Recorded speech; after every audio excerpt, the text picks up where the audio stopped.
ಗುಂಡ್ಲುಪೇಟೆ ತಾಲೂಕಿನ ಮೆನ್ಕಂನಹಳ್ಳಿ ಸರ್ಕಾರಿ ಕಿರಿಯ ಪ್ರಾಥಮಿಕ ಶಾಲೆಯಲ್ಲಿ ವ್ಯಾಸಂಗ ಮಾಡುತ್ತಿರುವ ಕಾಡಂಚಿನ ಆದಿವಾಸಿ ಬುಡಕಟ್ಟು ಜನಾಂಗದ ಮಕ್ಕಳಿಗೆ ಕಸ್ತೂರಿ ಕರ್ನಾಟಕ ನ್ಯಾಯಪರ ವೇದಿಕೆಯ ವತಿಯಿಂದ ಉಚಿತವಾಗಿ ಟಿ ಶರ್ಟ್ ಹಾಗೂ ಪಾದರಕ್ಷೆಗಳನ್ನು ವಿತರಿಸಲಾಯಿತು. ಈ ಸಂದರ್ಭದಲ್ಲಿ ಮಾತನಾಡಿದ ವೇದಿಕೆಯ ಜಿಲ್ಲಾ ಯುವ ಘಟಕದ ಅಧ್ಯಕ್ಷ ಹಾಗೂ ತಾಲೂಕು ಉಸ್ತುವಾರಿ ರಂಗಪ್ಪ ನಾಯಕ, ಕಾಡಂಚಿನ ಗ್ರಾಮಗಳಲ್ಲಿನ ಮಕ್ಕಳ ಪೋಷಕರು ಆರ್ಥಿಕವಾಗಿ ಹಿಂದುಳಿದಿರುವುದರಿಂದ ಮಕ್ಕಳಿಗೆ ಅಗತ್ಯವಿರುವ ಮೂಲಸೌಕರ್ಯಗಳನ್ನು ಕಲ್ಪಿಸಲು ಸಾಧ್ಯವಾಗುತ್ತಿಲ್ಲ ಎಂದರು.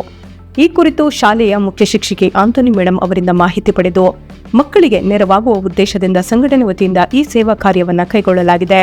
ಇಂತಹ ಸಮಸ್ಯೆ ಎದುರಿಸುತ್ತಿರುವ ಆದಿವಾಸಿ ಹಾಗೂ ಬಡ ಮಕ್ಕಳ ಮಾಹಿತಿ ದೊರೆತಲ್ಲಿ ಸಂಘಟನೆಯ ಗಮನಕ್ಕೆ ತರುವಂತೆ ಅವರು ಮನವಿ ಮಾಡಿದ್ದಾರೆ. ತಾಲೂಕು ಅಧ್ಯಕ್ಷ ಸ್ವಾಮಿ ನಾಯಕ್ ಮಾತನಾಡಿ, ಕಸ್ತೂರಿ ಕರ್ನಾಟಕ ನ್ಯಾಯಪರ ವೇದಿಕೆ ಹಲವು ಸಾಮಾಜಿಕ ಸೇವಾ ಕಾರ್ಯಗಳನ್ನು ನಡೆಸಿಕೊಂಡು ಬರುತ್ತಿದ್ದು, ಮುಂದೆಯೂ ಬಡವರು ಹಾಗೂ ನಿರ್ಗತಿಕರ ಸಂಕಷ್ಟಗಳಿಗೆ ಸ್ಪಂದಿಸಲು ಸಂಘಟನೆ ಸದಾ ಸಿದ್ಧವಿದೆ ಎಂದಿದ್ದಾರೆ. ಕಾರ್ಯಕ್ರಮದಲ್ಲಿ ಶಾಲಾ ಮುಖ್ಯ ಶಿಕ್ಷಕಿ ಆಂಟೋನಿ, ಜಿಲ್ಲಾ ಯುವ ಘಟಕದ ಗೌರವಾಧ್ಯಕ್ಷ ಶಿವು, ಉಪಾಧ್ಯಕ್ಷ ಗಿರೀಶ್, ಪ್ರಧಾನ ಕಾರ್ಯದರ್ಶಿ ಯೋಗೇಶ್ ಕೆ, ತಾಲೂಕು ಘಟಕದ ಗೌರವಾಧ್ಯಕ್ಷ ರೆಹಮತುಲ್ಲಾ ಖಾನ್, ಹರೀಶ್, ನಂದೀಶ್ ಎನ್ ಸೇರಿದಂತೆ ಪೋಷಕರು ಹಾಗೂ ವಿದ್ಯಾರ್ಥಿಗಳು ಉಪಸ್ಥಿತರಿದ್ದರು. ಮೈಸೂರಿನ iconic school of martial arts ವತಿಯಿಂದ ಆಗಸ್ಟ್ 9ರಂದು ಆಯೋಜಿಸಿದ್ದ Vaishali memorial cup open karate championship 2026ರ ಕರಾಟೆ ಸ್ಪರ್ಧೆಯಲ್ಲಿ ಗುಂಡ್ಲುಪೇಟೆಯ ಟೈಗರ್ಸ್ ಲ್ಯಾಂಡ್ ಮಾರ್ಷಲ್ ಆರ್ಟ್ಸ್ ಅಕಾಡೆಮಿಯ ವಿದ್ಯಾರ್ಥಿಗಳು ಭಾಗವಹಿಸಿ ಉತ್ತಮ ಪ್ರದರ್ಶನ ನೀಡಿದ್ದಾರೆ.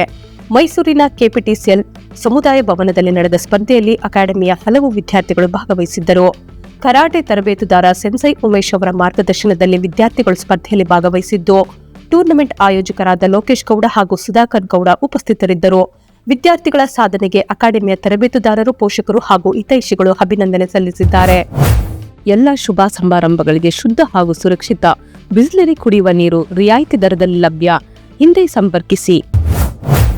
ಗುಂಡ್ಲುಪೇಟೆ ವಿಧಾನಸಭಾ ಕ್ಷೇತ್ರದ ಶಾಸಕರಾದ ಗಣೇಶ್ ಪ್ರಸಾದ್ ರವರ ಸೂಚನೆಯಂತೆ ಗುಂಡ್ಲುಪೇಟೆ ಕ್ಷೇತ್ರದ ಪರಿಶಿಷ್ಟ ಜಾತಿ ಸ್ಮಶಾನಕ್ಕೆ ಸಂಪರ್ಕ ಕಲ್ಪಿಸುವ ರಸ್ತೆ ಹಾಗೂ ಚರಂಡಿ ನಿರ್ಮಾಣ ಕಾಮಗಾರಿಯನ್ನು ಪಟ್ಟಣ ಪಂಚಾಯಿತಿ ಮುಖ್ಯಾಧಿಕಾರಿಗಳು ಸ್ಥಳಕ್ಕೆ ಭೇಟಿ ನೀಡಿ ಪರಿಶೀಲಿಸಿದರು.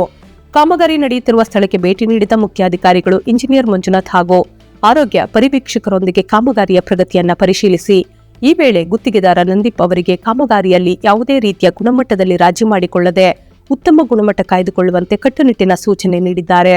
ಅಲ್ಲದೆ ಕಾಮಗಾರಿ ಪೂರ್ಣಗೊಳ್ಳುವವರೆಗೂ ಕಿರಿಯ ಅಭಿಯಂತರರು ಸ್ಥಳದಲ್ಲೇ ಇದ್ದು ನಿರಂತರ ಮೇಲ್ವಿಚಾರಣೆ ನಡೆಸುವಂತೆ ನಿರ್ದೇಶನ ನೀಡಲಾಗಿದೆ. ಈ ಹಿಂದೆ ಸದರಿ ಸ್ಮಶಾನಕ್ಕೆ ಸಮರ್ಪಕ ರಸ್ತೆ ಸಂಪರ್ಕವಿಲ್ಲದ ಕಾರಣ ಶವ ಸಂಸ್ಕಾರ ಸಂದರ್ಭದಲ್ಲಿ ಮೃತದೇಹವನ್ನು ಸಾಗಿಸಲು ಸಾರ್ವಜನಿಕರು ಸಾಕಷ್ಟು ತೊಂದರೆ ಅನುಭವಿಸುತ್ತಿದ್ದರು. ಇದೀಗ ಸಂಪರ್ಕ ರಸ್ತೆ ನಿರ್ಮಾಣವಾಗುತ್ತಿರುವುದರಿಂದ ಸಾರ್ವಜನಿಕರಿಗೆ ಅನುಕೂಲವಾಗಲಿದೆ ಎಂದು ಸ್ಥಳೀಯರು ತಿಳಿಸಿದ್ದಾರೆ. ಇದೀಗ ರಸ್ತೆ ನಿರ್ಮಾಣಕ್ಕೆ ಕ್ರಮ ಕೈಗೊಂಡಿರುವ ಕುರಿತು ಶಾಸಕರಾದ ಗಣೇಶ್ ಪ್ರಸಾದ್ ರವರಿಗೆ ಆ ಭಾಗದ ಸಾರ್ವಜನಿಕರು ಕೃತಜ್ಞತೆ ಸಲ್ಲಿಸಿದ್ದಾರೆ. ಗುಂಡ್ಲುಪೇಟೆ ತಾಲೂಕಿನ ನಿಟ್ರ್ ಗ್ರಾಮದಲ್ಲಿ ನಡೆದ ನಿಟ್ರ್ ಪ್ರೀಮಿಯರ್ ಲೀಗ್ 2026 ಹಾಗೂ ಗುಂಡ್ಲುಪೇಟೆ ಪಟ್ಟಣದಲ್ಲಿ ಅಪ್ಪು ಅವರ ಸ್ಮರಣಾರ್ಥ ಆಯೋಜಿಸಿದ್ದ ಪವರ್ ಕಪ್ 2026 ಕ್ರಿಕೆಟ್ ಪಂದ್ಯಾವಳಿಗಳಲ್ಲಿ ಶಾಸಕರಾದ ಎಚ್ಎಂ ಗಣೇಶ್ ಪ್ರಸಾದ್ ಪಾಲ್ಗೊಂಡು ಕ್ರೀಡಾಪಟುಗಳಿಗೆ ಶುಭ ಹಾರೈಸಿದರು.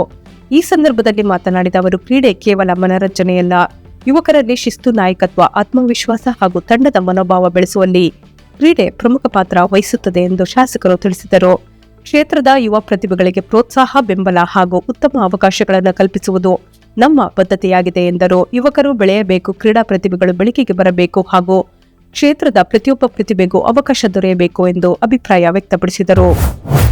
ಗುಂಡ್ಲುಪೇಟೆ ತಾಲೂಕಿನ ಮೂಡುಗೂರು ಗ್ರಾಮದ ಸರ್ಕಾರಿ ಹಿರಿಯ ಪ್ರಾಥಮಿಕ ಶಾಲೆಯಲ್ಲಿ ರಾಷ್ಟ್ರೀಯ ಜಂತುಹುಳು ನಿವಾರಣಾ ದಿನಾಚರಣಾ ಕಾರ್ಯಕ್ರಮವನ್ನು ಶಾಸಕರಾದ ಎಚ್ಎಂ ಗಣೇಶ್ ಪ್ರಸಾದ್ ಉದ್ಘಾಟಿಸಿದರು. ಕಾರ್ಯಕ್ರಮದ ಅಂಗವಾಗಿ ಶಾಲೆಯ 34 ಮಕ್ಕಳಿಗೆ ಆಲ್ಬೆಂಡಾಜೋಲ್ ಮಾತ್ರೆಗಳನ್ನು ವಿತರಿಸಲಾಯಿತು. ಈ ಸಂದರ್ಭದಲ್ಲಿ ಮಾತನಾಡಿದ ಶಾಸಕರು, ಮಕ್ಕಳು ಆರೋಗ್ಯವಾಗಿರಲು ಜಂತುಹುಳು ನಿವಾರಣಾ ಮಾತ್ರೆಯನ್ನು ತಪ್ಪದೇ ಸೇವಿಸಬೇಕು. ಪೋಷಕರು ಕೂಡ ಕಾರ್ಯಕ್ರಮಕ್ಕೆ ಸಹಕಾರ ನೀಡಬೇಕು ಎಂದು ಮನವಿ ಮಾಡಿದರು. ಕೈಗಳನ್ನು ಸ್ವಚ್ಛವಾಗಿ ತೊಳೆಯುವುದು, ಶುದ್ಧ ನೀರು ಕುಡಿಯುವುದು ಹಾಗೂ ಸುತ್ತಮುತ್ತಲಿನ ಪರಿಸರವನ್ನು ಸ್ವಚ್ಛವಾಗಿಟ್ಟುಕೊಳ್ಳುವುದು ಮುಖ್ಯ ಎಂದರು. ತಾಲೂಕು ಆರೋಗ್ಯಾಧಿಕಾರಿ ಡಾ ಅಲಿಂಪಾಷಾ ಬಿಆರ್ ಮಾತನಾಡಿ, ತಾಲೂಕಿನ ಶಾಲೆಗಳು ಹಾಗೂ ಅಂಗನವಾಡಿ ಕೇಂದ್ರಗಳಲ್ಲಿ ಕಾರ್ಯಕ್ರಮವನ್ನು ನಡೆಸಲಾಗುತ್ತಿದ್ದು 1ರಿಂದ 19 ವರ್ಷದೊಳಗಿನ ಸುಮಾರು 26,000 ಮಕ್ಕಳಿಗೆ ಮಾತ್ರೆ ವಿತರಿಸುವ ಗುರಿ ಹೊಂದಲಾಗಿದೆ ಎಂದರು. ಕಾರ್ಯಕ್ರಮದಲ್ಲಿ ಆರೋಗ್ಯ ಇಲಾಖಾ ಸಿಬ್ಬಂದಿ, ಆಶಾ ಮತ್ತು ಅಂಗನವಾಡಿ ಕಾರ್ಯಕರ್ತರು, ಶಾಲಾ ಸಿಬ್ಬಂದಿ ಹಾಗೂ ಸ್ಥಳೀಯರು ಉಪಸ್ಥಿತರಿದ್ದರು.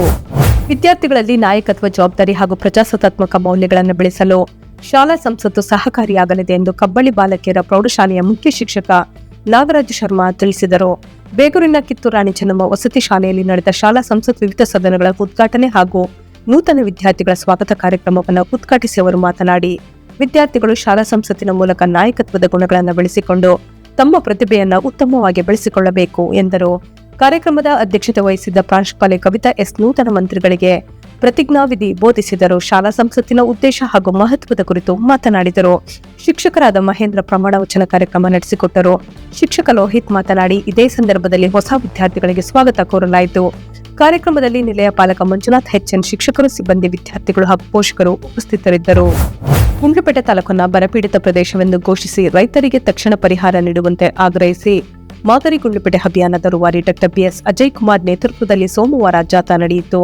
ಪಟ್ಟಣದ ಮೈಸೂರು ರಸ್ತೆಯಲ್ಲಿರುವ ಅಂತಾರಾಷ್ಟ್ರೀಯ ಮಾನವ ಅಭಿವೃದ್ಧಿ ಮತ್ತು ಏಳಿಗೆ ಸಂಸ್ಥೆಯ ಕಚೇರಿಯಿಂದ ಆರಂಭವಾದ ಜಾಥಾದಲ್ಲಿ ರೈತರು, ಮಹಿಳೆಯರು ಹಾಗೂ ಗ್ರಾಮಸ್ಥರು ಭಾಗವಹಿಸಿದ್ದರು. ಪ್ರಮುಖ ರಸ್ತೆಗಳಲ್ಲಿ ಘೋಷಣೆಗಳನ್ನು ಕೂಗುತ್ತಾ ಸಾಗಿದ ಜಾಥಾ ತಾಲೂಕು ಕಚೇರಿ ಬಳಿ ತಲುಪಿತು. ನಂತರ ಉಪ ತಹಸೀಲ್ದಾರ್ ವಿನೋದ್ ಅವರಿಗೆ ಮನವಿ ಪತ್ರ ಸಲ್ಲಿಸಲಾಯಿತು. ಈ ವೇಳೆ ಮಾತನಾಡಿದ ಡಾ BS ಅಜಯ್ ಕುಮಾರ್, ಮಳೆಯ ಕೊರತೆಯಿಂದ ಬೆಳೆಗಳು ಒಣಗಿದ್ದು ರೈತರು ಸಂಕಷ್ಟದಲ್ಲಿದ್ದಾರೆ. ಜಾನುವಾರುಗಳಿಗೆ ಮೇವು ಮತ್ತು ನೀರಿನ ಕೊರತೆ ಇದೆ. ಗ್ರಾಮೀಣ ಪ್ರದೇಶಗಳಲ್ಲಿ ಕುಡಿಯುವ ನೀರಿನ ಸಮಸ್ಯೆಯೂ ಎದುರಾಗಿದೆ. ಸರ್ಕಾರ ಕೂಡಲೇ ಪರಿಹಾರ ಕ್ರಮ ಕೈಗೊಳ್ಳಬೇಕು ಎಂದು ಒತ್ತಾಯಿಸಿದರು. ರೈತರು ಸಾಲ ಮಾಡಿಕೊಂಡು ಜೀವನ ನಡೆಸುವ ಪರಿಸ್ಥಿತಿ ನಿರ್ಮಾಣವಾಗಿದ್ದು, ಸರ್ಕಾರ ರೈತರ ಸಂಕಷ್ಟಕ್ಕೆ ಶೀಘ್ರ ಸ್ಪಂದಿಸಬೇಕು ಎಂದು ಮನವಿ ಮಾಡಿದರು. ಸಂಸ್ಥೆಯ ವತಿಯಿಂದ ಮಹಿಳಾ ಸ್ವಸಹಾಯ ಸಂಘಗಳ ರಚನೆ, ತರಬೇತಿ, ಶಾಲಾ ಮಕ್ಕಳಿಗೆ ಯೂನಿಫಾರ್ಮ್ ವಿತರಣೆ ಹಾಗೂ ಜಾನುವಾರುಗಳಿಗೆ ಮೇವು ನೀಡುವಂತಹ ವಿವಿಧ ಸಾಮಾಜಿಕ ಕಾರ್ಯಗಳನ್ನು ನಡೆಸಲಾಗುತ್ತಿದೆ ಎಂದರು. ಈ ಸಂದರ್ಭದಲ್ಲಿ ಭಾಗ್ಯ, ಅಜಯ್ ಕುಮಾರ್, ಮಧು, ಕೇಶವಮೂರ್ತಿ, ಪ್ರದೀಪ್, ಮಹಾದೇವ್, ಆಕಾಶ್ ಸೇರಿದಂತೆ ಮಹಿಳೆಯರು, ರೈತರು, ಗ್ರಾಮಸ್ಥರು ಹಾಗೂ ಸಂಸ್ಥೆಯ ಸಿಬ್ಬಂದಿ ಉಪಸ್ಥಿತರಿದ್ದರು. ಬೈಕ್ ಮತ್ತು ಕಾರಿನ ನಡುವೆ ಮುಖಾಮುಖಿ ಡಿಕ್ಕಿ ಸಂಭವಿಸಿ ಬೈಕ್ ಸವಾರ ಸ್ಥಳದಲ್ಲೇ ಮೃತಪಟ್ಟ ಘಟನೆ ಗುಂಡ್ಲುಪೇಟೆ ತಾಲೂಕಿನ ರಾಷ್ಟ್ರೀಯ ಹೆದ್ದಾರಿ 766ರ ಅರೆಪುರ ಗೇಟ್ ಬಳಿ ನಡೆದಿದೆ. ತಾಲೂಕಿನ ತೊಂಡವಾಡಿ ಗ್ರಾಮದ ರವಿ ಮೃತರು. ಅರೆಪುರ ಗೇಟ್ ಬಳಿ ಬೈಕ್ನಲ್ಲಿ ತೆರಳುತ್ತಿದ್ದಾಗ ಎದುರಿನಿಂದ ಬಂದ ಕಾರು ಬೈಕ್ಗೆ ಡಿಕ್ಕಿ ಹೊಡೆದಿದೆ. ಅಪಘಾತದಲ್ಲಿ ತಲೆಗೆ ತೀವ್ರ ಪೆಟ್ಟು ಬಿದ್ದ ಪರಿಣಾಮ ರವಿ ಸ್ಥಳದಲ್ಲೇ ಮೃತಪಟ್ಟಿದ್ದಾರೆ. ಈ ಹಿಂದೆ ಗರ್ನಳ್ಳಿ ಮೂಲದ ನಾಗಣ್ಣ ಎಂಬುವರು ಇದೇ ಭಾಗದಲ್ಲಿ ರಸ್ತೆ ಅಪಘಾತದಲ್ಲಿ ಮೃತಪಟ್ಟಿದ್ದರು. ಈ ಕುರಿತು ಬೇಗೂರು ರೈತ ಸಂಘದ ಅಧ್ಯಕ್ಷ BM ಮರಿಶೆಟ್ಟಿ ಆಕ್ರೋಶ ವ್ಯಕ್ತಪಡಿಸಿ, ಕಳಪೆ ರಸ್ತೆ ಕಾಮಗಾರಿಯಿಂದಾಗಿ ಇಂತಹ ಅಪಘಾತಗಳು ಸಂಭವಿಸುತ್ತಿವೆ. ಕಳಪೆ ಕಾಮಗಾರಿ ನಡೆಸುತ್ತಿರುವ ಗುತ್ತಿಗೆದಾರರ ಗುತ್ತಿಗೆ ರದ್ದುಪಡಿಸಿ ಗುಣಮಟ್ಟದ ಕೆಲಸ ಮಾಡುವ ಗುತ್ತಿಗೆದಾರರಿಗೆ ರಸ್ತೆ ಕಾಮಗಾರಿ ನೀಡಬೇಕು ಎಂದು ಒತ್ತಾಯಿಸಿದ್ದಾರೆ. ಬೇಗೂರು ಭಾಗದ ಕೋಟೆಕೆರೆ ರಸ್ತೆಯಲ್ಲಿಯೂ ಅವೈಜ್ಞಾನಿಕ ರೀತಿಯಲ್ಲಿ ಕಾಮಗಾರಿ ನಡೆಯುತ್ತಿವೆ. ಸಂಬಂಧಪಟ್ಟ ಅಧಿಕಾರಿಗಳು ಕೂಡಲೇ ಪರಿಶೀಲಿಸಿ ಗುಣಮಟ್ಟದ ರಸ್ತೆ ನಿರ್ಮಾಣಕ್ಕೆ ಕ್ರಮ ಕೈಗೊಳ್ಳಬೇಕು ಎಂದು ಆಗ್ರಹಿಸಿದ್ದಾರೆ. ಸೊ ಫ್ರೆಂಡ್ಸ್, ಇದಾಗಿತ್ತು ಇವತ್ತಿನ ನ್ಯೂಸ್. ನಿಮಗೆ ಈ ಹೊಸ ಪ್ರಯತ್ನ ಇಷ್ಟವಾದಲ್ಲಿ ಕೂಡಲೇ ನಮ್ಮ ಚಾನೆಲ್ ಅನ್ನು ಲೈಕ್ ಮಾಡಿ, ಶೇರ್ ಮಾಡಿ, ಸಬ್ಸ್ಕ್ರೈಬ್ ಮಾಡಿ.